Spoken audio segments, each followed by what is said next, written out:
Hey guys, LevelCap here, and today I've got some great news for Rainbow Six Siege. Aside from checking out this new trailer of the map coming out in Operation Skull Rain, this is called Favela. It's set in Brazil, which looks insane. It's supposed to be one of the most destructive maps so far. We've got lots more info regarding this DLC, which I'll get into in a second, but one of the coolest things that is coming out and has just been announced is a new anti-cheat software called BattleEye that is going to be client-side, and it's going to check for cheats like in system memory and stuff like that. And apparently it's going to be the second stage to Rainbow Six's big anti-cheating campaign.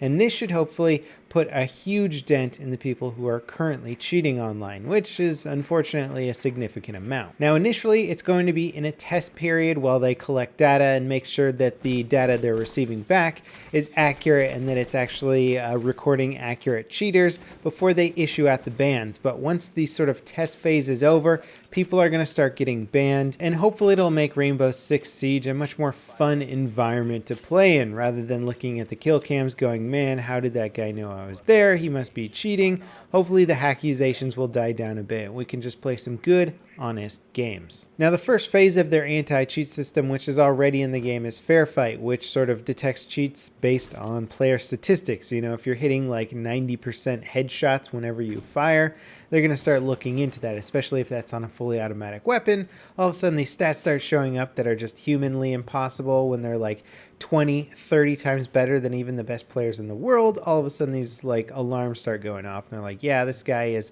playing at a level that just isn't humanly possible.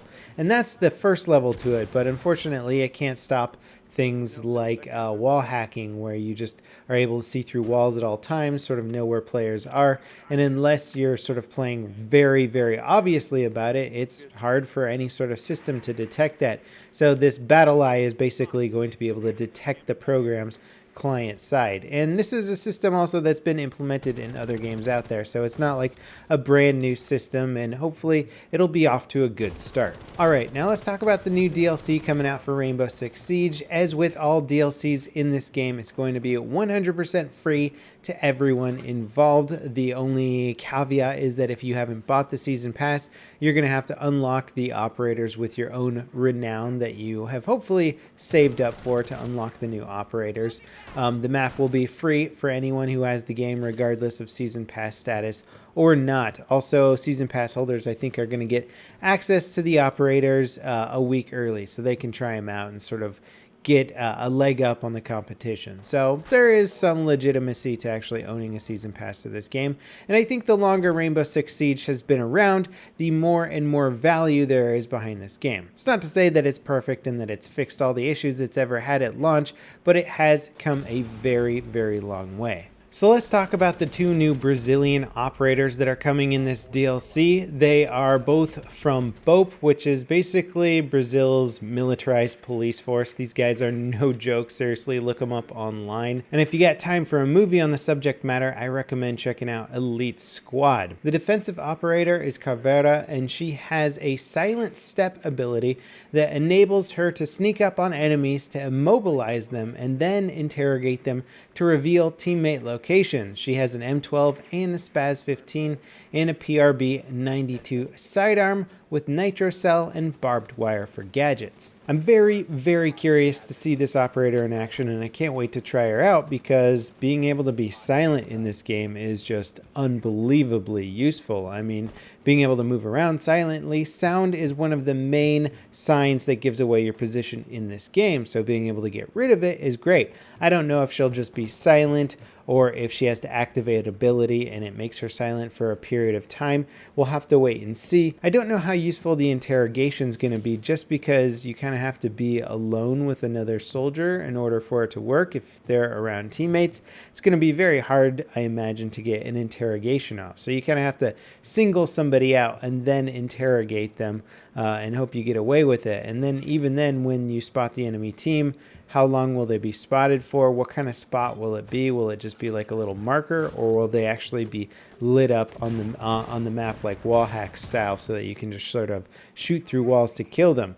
Either way, it'll be interesting to see how she plays out, and if her silent ability is active all the time and you don't necessarily have to use the interrogation ability alongside of it, she could still be very, very powerful as a defensive operator. Also, if she has the ability to interrogate anybody who's been downed throughout the map, that could pose some interesting teamwork opportunities.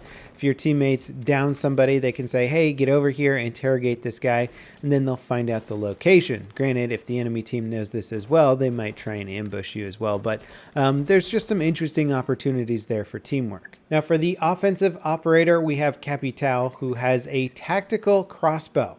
Now, this crossbow can fire asphyxiating bolts that basically burn oxygen in an area, and this looks a lot like it's going to be an incendiary grenade that sort of either blocks off an area for a certain period of time or hurts somebody who's in the area. I don't know if it'll catch people on fire or anything like that, but sort of a way to slow people down, similar to maybe Smoke's grenade. We'll have to see what the differences are in terms of how it works, or if it's fairly similar overall. I think it'll be less of a visual obstruction and more of a like, hey, this is going to hurt you obstruction. Now, you can actually swap out the bolts on the tactical crossbow, and instead of firing the asphyxiating bolts that burn the oxygen, you can fire small smoke grenade bolts, and these will put up like blue smoke clouds to basically just obstruct people's vision. It'll be like a smoke grenade, but it's just nice that you have the option.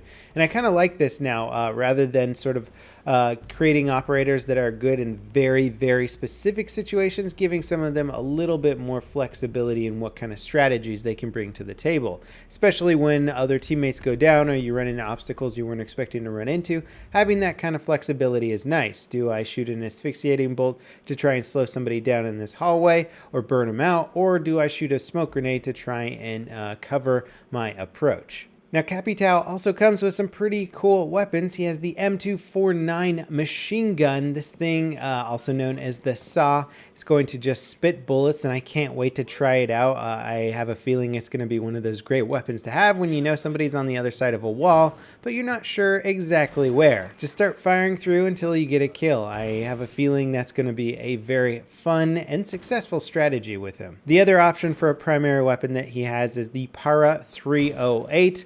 This is basically just a modified FAL assault rifle. Shoots heavier rounds. Think of it as a slightly older Scar H, if you will. In fact, the Scar H was designed to replace the FAL by the same company. So it might play out a bit like Blackbeard's Scar H. We'll have to wait and see how they decide to balance this weapon. There's also going to be a new weapon attachment, the angled grip, and this is going to allow you to more quickly transition between aiming down sights and hip firing with your weapon. Not exactly a realistic use of the angled foregrip, but it's still a new grip in the game, and it's going to have a different property. We'll have to see how useful this actually is, as it seems to be more geared around run and gun playstyle. Now, in addition to all this cool new stuff, anti-cheats, new operators, new map, new weapons, new gadgets, they're also adding a new game mode called Tactical Realism. And this prevents players from marking enemies on the HUD. And in fact, the only things that are going to be on the HUD are going to be your compass, your weapon heads-up display, sort of how much ammo you have left and stuff like that. And there aren't going to be any sort of kill confirmations or anything. So basically, you're going to need to communicate a lot more with your teammates, and it's going to get rid of sort of markers and stuff like that that tell you where enemies are. So like hit markers and stuff like that. When you shoot enemies, kill confirmations, it's going to try and add a bit more realism. The only other game that I play that I know that has settings like this is Insurgency, and it's definitely a different feeling. In fact, when you take a shot at somebody up in a window or something like that, you're like, I think I got that guy, but I'm not sure. You actually have to go and investigate, and it definitely throws a bit of a different spin into the game world. And it's cool that they're adding this game mode. A lot of people wanted it. I don't know if it's going to be available for ranked play, but it will be an option. Anyway, that pretty much wraps it up for what we know at the moment. There's going to be more information on July 30th during a Ubisoft live stream. This is great information and it's awesome that Ubisoft is still working so hard on this game,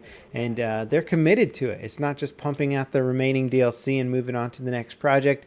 It's really investing in the community and making tools that are going to allow this game to live on for a long time. As always, thanks for watching, and I'll see you next time. This is LevelCap signing off.